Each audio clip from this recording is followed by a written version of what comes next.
So we are at NAB 2026 and we are at the GoPro booth where they introduce their new Mission 1 series of GoPro cameras.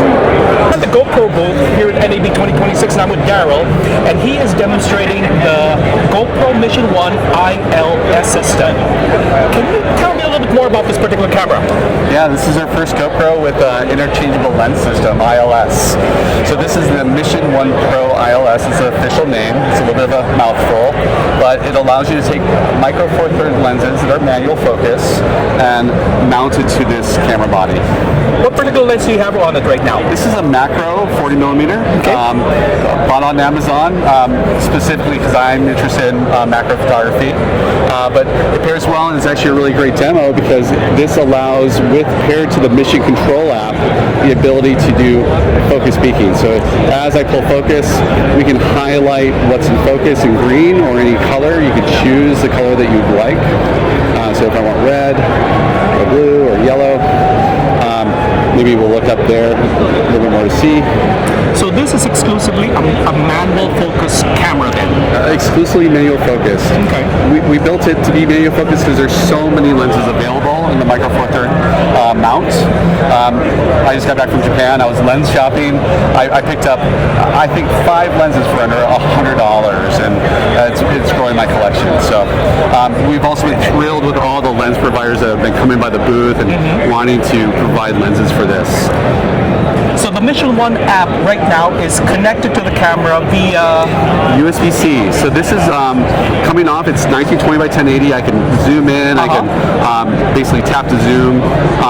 The quality is going to give you the ability to really preview your shot. I can also put it in a log mode and preview different LUTs with it. So if I want to make sure that it's going to look good in post, I have the same LUTs here as I would in post. I can put different lens or basically lines on it to make sure I'm getting the crops that I'm looking for. I can change the presets directly from here. I can start recording, stop recording, all available in either USB or with Wi-Fi.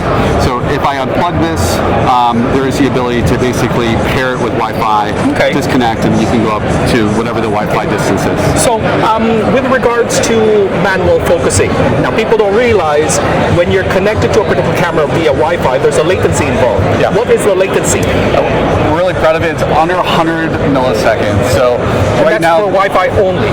Wi-Fi and USB. So Wi-Fi what and you USB. see here is what you'll get on Wi-Fi. Okay. We don't change the bit stream. The megabits per second is more than capable with Wi-Fi or USB. Okay, so you're able to manual focus, rack focus fairly easily, even with that latency. Exactly. The thing that would actually add the most latency is enabling hypersmooth. So as you boost hypersmooth, that's going to buffer more frames. It's going to introduce more latency into it. However, high hypersmooth is enabled right now, and as you can see, it's very much real time, and you're not going to. The point is, you can manual focus with this particular camera. Yes, you can. Which is what it's meant for. And hypersmooth is within that 100 milliseconds. What I quoted. Okay.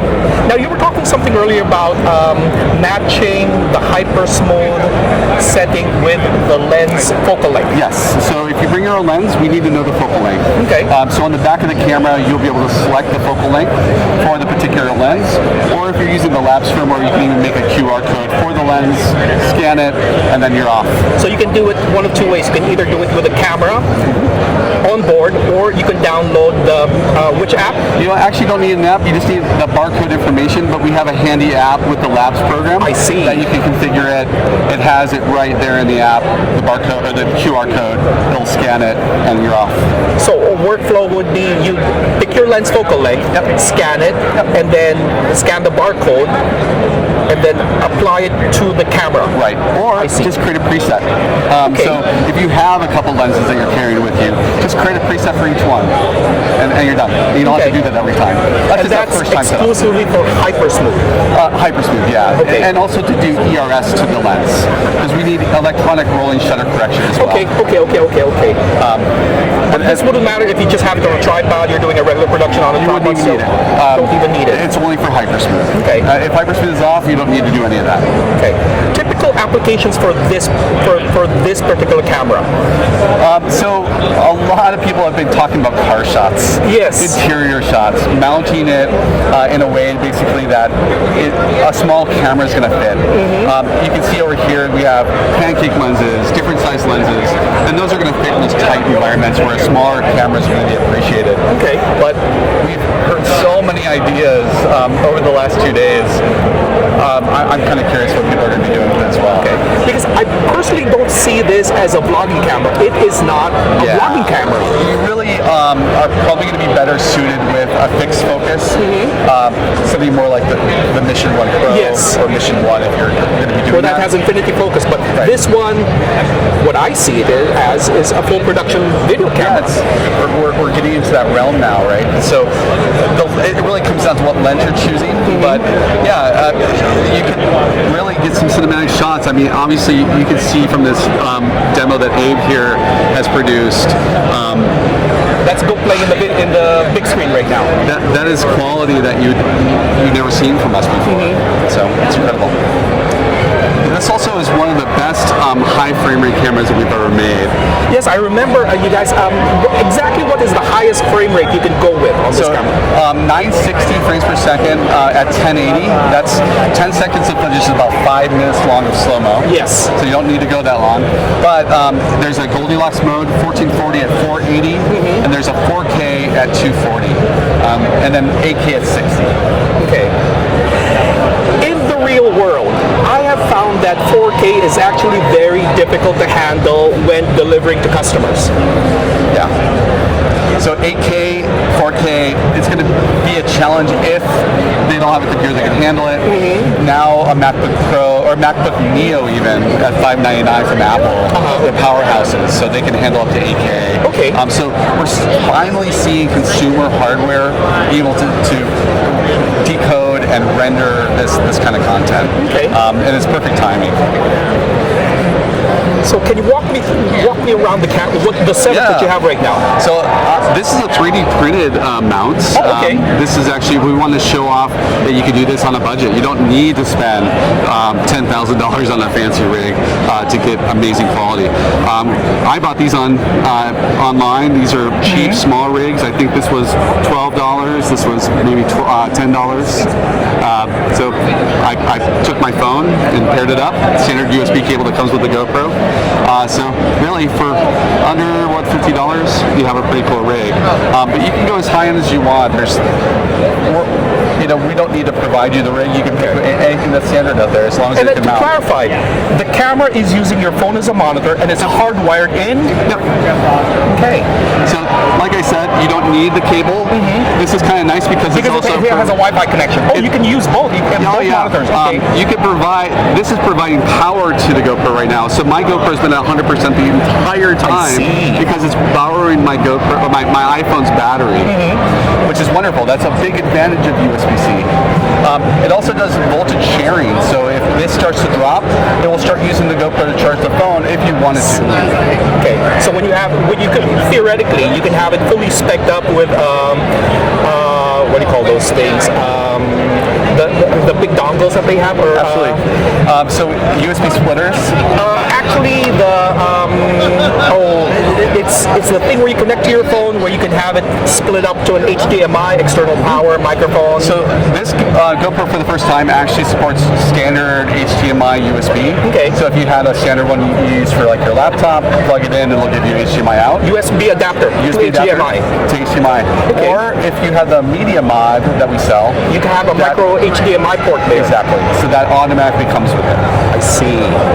Okay. Wow. But obviously, you don't need that if you're going to the Mission Control app. Yes, because right now you're using Wi-Fi to monitor your video. Just USB, but USB. Wi-Fi. Okay. Either or. Yep. Either or. Okay. As you can see, I can jump onto Wi-Fi if I want to. Okay. And then, can you show me again how you focus that thing? So yeah, so I'm just turning the so you're focus, and I'll focus on the ceiling here. As you can see, it turns yellow when I'm in focus. Old school. Yeah, old school. But obviously, a lot of people prefer that instead of a focus that's jumping all over you. We can change the colors. So if I want red, the noise you're seeing is not the noise from the camera. It's just the focus picking up things in the environment. So looking at this thing right now, I don't see it as a crash camera where you can mount it to like say a motorcycle. No, it is not for that application. Well, you'd be surprised. The price point of this camera allows you to get away with taking something like this as long as you're willing to risk your lens. You actually can, because it's actually a $1,000 camera and it's a GoPro. We still ruggedize it just as much as we do any GoPro that we've ever built. We actually believe that Hollywood and people that are doing production shoots are going to be buying a lot of these to be able to put all over, because the price point is almost, you're not going to stress out about it. You probably would stress out about a $3,000 camera. Yes, because I don't imagine putting an FX3 on a motorcycle. Yeah, you might be more sad about your lens being destroyed than the actual camera itself. Actually, my experience with a GoPro on a motorcycle, I was doing a motorcycle vlog, and the camera actually fell out of the motorcycle on the freeway. That's scary. It had a cage though, it had a small rig cage on it. The next day, I found it on the side of the road. That's awesome. And it was still fully functional. And that's why we have continued to make our standard lenses easy to exchange and replace. Even on the Max 2, that was such a huge demand to have this ability to interchange these. Because if that breaks, you're fine. And how much is the replacement price on this one? I'm not sure. I believe they're going to be roughly around $30. Okay, that's not bad. And this is the handheld mod. This is the Mission 1 Pro. This is our new cage and grip that we are... but not the media mod. Not the media mod. They look similar. This one, if I open it up, it slides right out of the cage. Oh, okay. This is not providing power or anything. This is just providing more mount points and a grip, and also a cage that would make it survive if it got ran over maybe by a car or something. The one complaint about this thing, it's still using the fingers to mount it. Well, there's also, as you can see, the quarter-inch mounts. Sometimes I wish this had its own quarter-inch mount versus using the camera's quarter-inch mount. This one does too, right here. Oh, okay. And you can adapt it to the bottom if you want. I see. So if you want to do portrait shot, you can. Well, you could probably use a magic arm to have landscape, and then that works. There are L brackets as well. Okay. Wow. Yeah, pretty neat. Thank you very much for clarifying that, because like I told you before, you guys are receiving a lot of hate because it has no contacts. But I don't think people truly understand the intended purpose of this camera.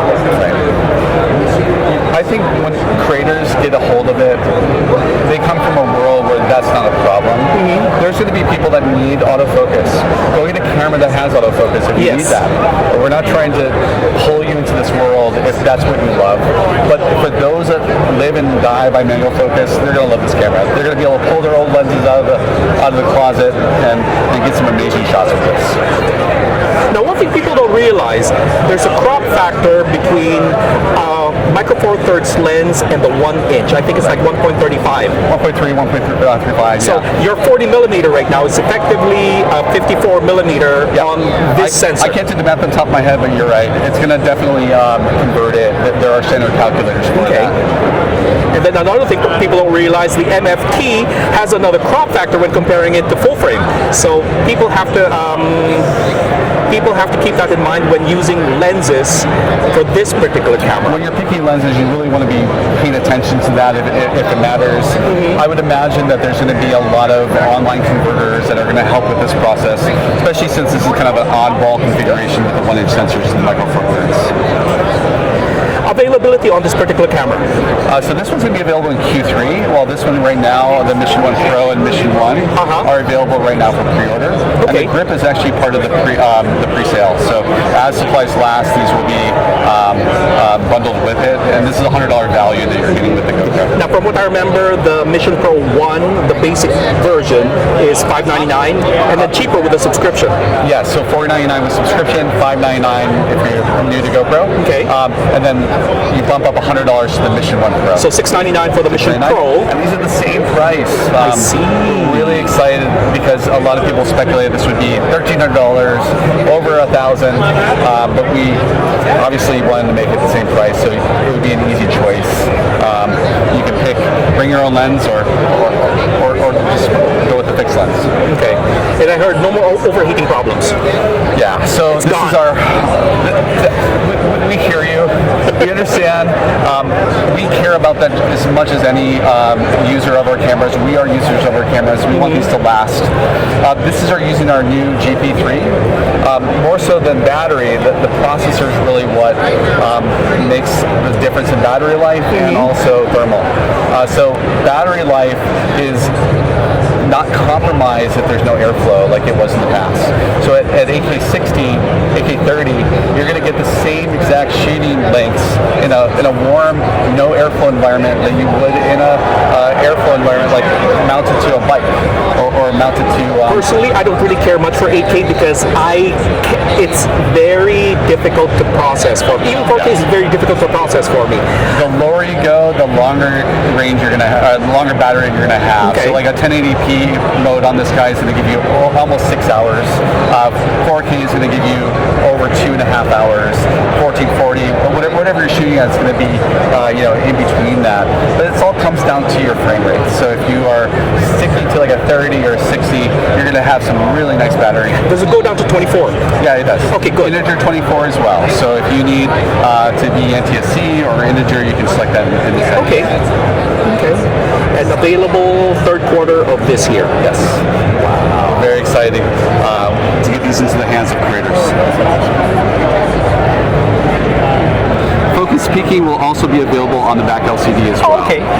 It's just nice in all to- honesty, this is just a little too small to be focus peaking. I imagine people will be using this with an onboard monitor. Probably as soon as that media mod comes into play, or maybe getting the adapter for the HDMI to USB-C. I can see a Ninja or a Shogun Animals monitor on this thing. Okay. And I've been using it with my phone, but at my home I've been using it with my iPad. That's a great display, really high brightness, all the same capabilities, so really nice. Well, thank you very much, Daryl. Yeah, much nice to meet you. appreciated. Have a great show. You too. Thank Hope you you. enjoy. I did. Thank you.